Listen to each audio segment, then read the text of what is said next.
बच्चों, आज हम हिंदी व्याकरण पढ़ेंगे। हिंदी व्याकरण के अंतर्गत हम आज समास पढ़ेंगे। समास क्या कहलाता है?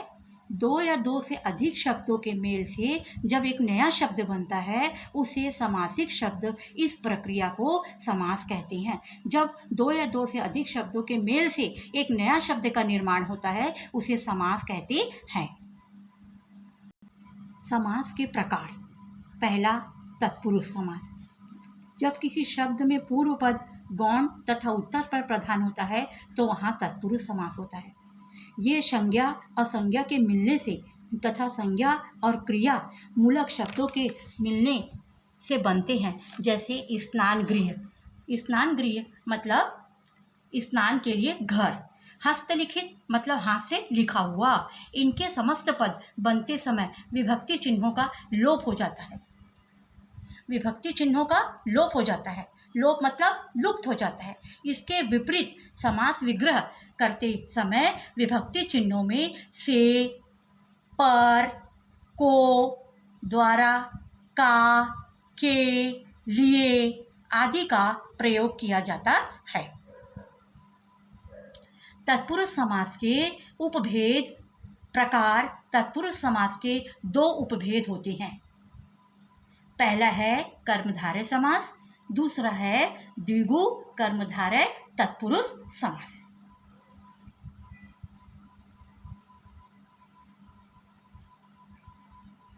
कर्मधारय समास में और द्विगु समास तत्पुरुष समास, इसके पूर्व पद विशेषण और उत्तर पद विशेष्य होता है। इसमें पूर्व पद विशेषण, पूर्व मतलब पहले का शब्द विशेषण, और उत्तर पद विशेष्य होता है। पूर्व पद तथा उत्तर पद में उपमेय, उपमान, संबंध भी हो सकता है। विशेषण विशेष्य।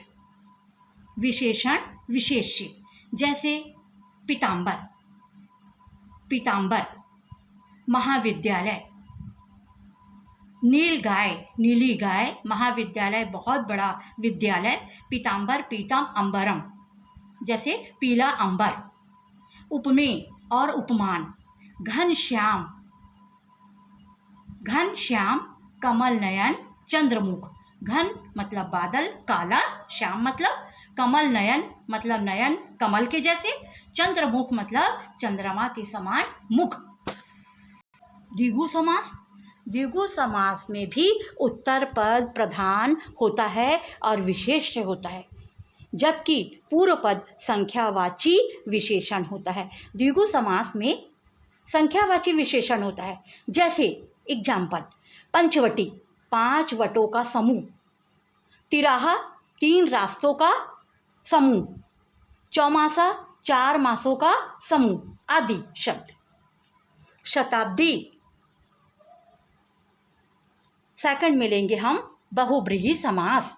जिस समासिक पद में आए दोनों पद गौण होते हैं और दोनों मिलकर किसी तीसरे पद के विषय में कुछ कहते हैं और यह तीसरा पद ही प्रधान होता है। प्रधान मतलब मुख्य। जैसे नीलकंठ, नीला है कंठ, कंठ जिसका अर्थात शंकर, कंठ मतलब गला। दशमुख, 10 मुखों वाला अर्थात रावण। चतुर्भुज, जिसकी 4 भुजाएं हैं अर्थात विष्णु। द्वंद्व समास। जिस समास में दोनों पद प्रधान होते हैं मतलब दोनों पद मुख्य, जिसे हम द्वंद्व समास कहते हैं। इसके दोनों पद को जोड़ने में अव्यव, अव्यव वे शब्द होते हैं जिनका रूप सातों विभक्ति में और वचन में रूप परिवर्तन नहीं होता, उसे हम अव्यव शब्द कहते हैं। जैसे और, या का लोप हो जाता है। जैसे राजा रानी, तो हम बीच में शब्द लगाएंगे और, राजा और रानी। पति पत्नी, पति और पत्नी। हार जीत, हार और जीत। दूध दही, दूध और दही। अब आपका चौथा समास, अव्ययीभाव समास। जिस समास में पूर्व पद अव्यय हो उसे अव्ययीभाव समास कहते हैं। अव्ययीभाव समास वो होता है जिसका रूप परिवर्तन नहीं होता, हमेशा स्थायी होता है वो।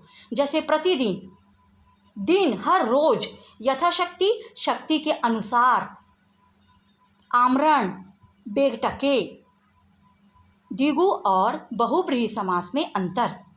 द्विगु समास में पहला शब्द संख्यावाचक विशेषण होता है और दूसरा पद विशेष्य, परंतु बहुब्रीहि समास में पूरा पद ही विशेषण का काम करता है। संख्यावाची, द्विगु समास में संख्यावाची शब्द होते हैं, जैसे पंचवटी, 5 वटों का समूह। बहुब्रीहि समास में जैसे बताते हैं नीलाकंठ, नीला है कंठ जिसका, अर्थात शंकर। 10 मुखों वाला अर्थात रावण।